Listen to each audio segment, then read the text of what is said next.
Hello everyone, hope you are safe and healthy.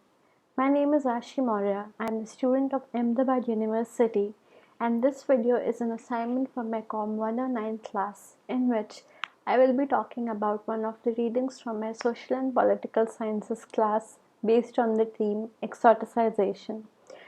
So, before we move further, let me just briefly describe you what exoticization actually means. Exoticization is the representation of something ordinary as being exotic.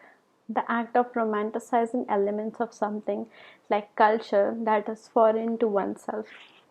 In literary terms, exoticization is a process by which a human figure is cast as foreign, not in the concrete sense of belonging to an ethnic group. The Adivasi Will Not Dance is a fiction book by Hansda Sowvendra Shekhar, who is also a Santhal, an Adivasi community belonging to the central and eastern India, making him a unique voice in the field dominated by elite and upper caste writers. From 2002 to 2015, he gathered stories about his people, the Santhals of Jharkhand, for this book.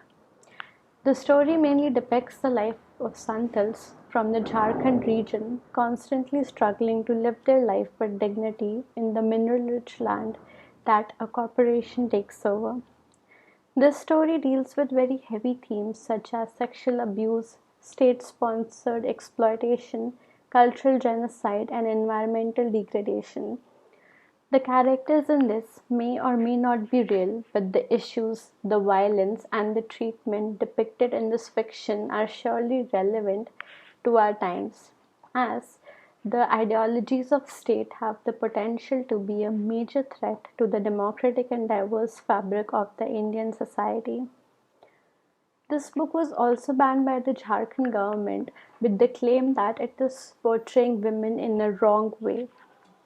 In a nutshell, this story attempts towards sensitizing our society regarding exoticization, especially the ones with the Santals. So, our protagonist, Mangal Murmu, was an Adivasi man who stood up for what rightly belonged to him through a very simple act of disobedience, actually, that is, refusing to dance and sing in front of the president. Murmu was a farmer in his village of Matiajor, but his and many other Santals' farmlands were immorally acquired by a rich mining company. And even after complaining and fighting with this accusation, no actions were taken. Many political leaders came and left, but their land did not come back to them. In fact, few Santal boys were implicated in the murder of a Christian sister. The kids can either go to the free government schools where the teachers only come to cook midday meals, or the Christian missionary schools where the students are asked to stop worshipping their Bongaburu and start revering to Jesus and Miriam. Failing to do so, their names were criticized and were renamed as names such as David, Christopher, etc. Muslims barged into the homes of Santals and slept with their women, and the men couldn't do a thing about it. Why? Because they were powerless, outnumbered. They couldn't even ask for help from the Hindus because the rich Hindus were only interested in making them sing and dance at their weddings or in their land. They also said them to not eat cow and pig meat. As Murmu says, and I quote, "In the eyes of Hindus, we Santals can only be Christian or almost Safahur. We are losing our Sarna faith, our identities, and our roots. We are becoming people from nowhere." Through this, we can see that there is also religious persecution between the Santals and other religious coalitions in the village. The Santals are looked down upon and are constantly exploited because of their lack of power and poverty. The protagonist also talks about the feeling of unitedness amongst the Jolhas, which, by the way, is another minority. The leaders come down to express their solidarity, which makes them question the Santhal leaders.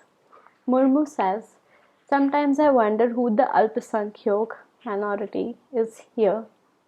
Our men are beaten up, thrown into police lockups, into jails for flimsy reasons and on false charges. Our women are raped. Some sell their bodies on the Koala Road.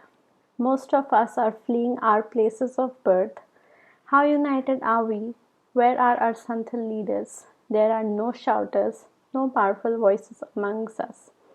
Though we are born on the lands under which are buried riches, we Santhals don't know how to protect our riches. We only know how to escape. They are victims of state-sponsored exploitation.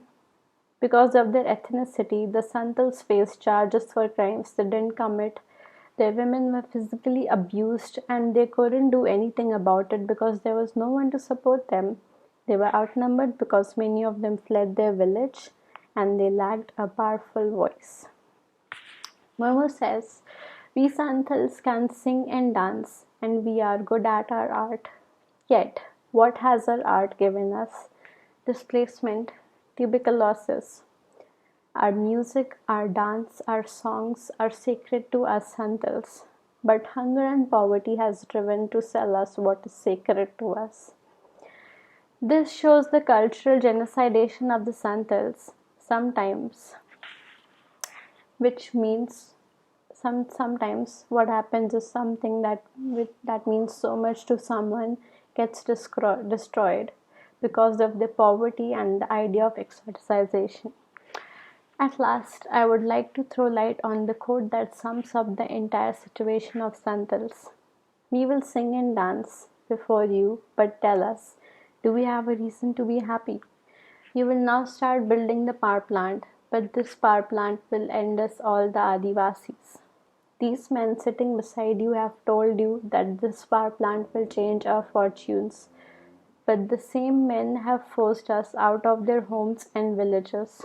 We have nowhere to go, nowhere to grow our crops. How can this power plant be good for us? And how can we Adivasis dance and be happy? According to me, this was the right and a very brave thing to do, to stand up for themselves. It was crucial for them to voice their opinions for everyone to know that this discrimination needs to stop. Thank you.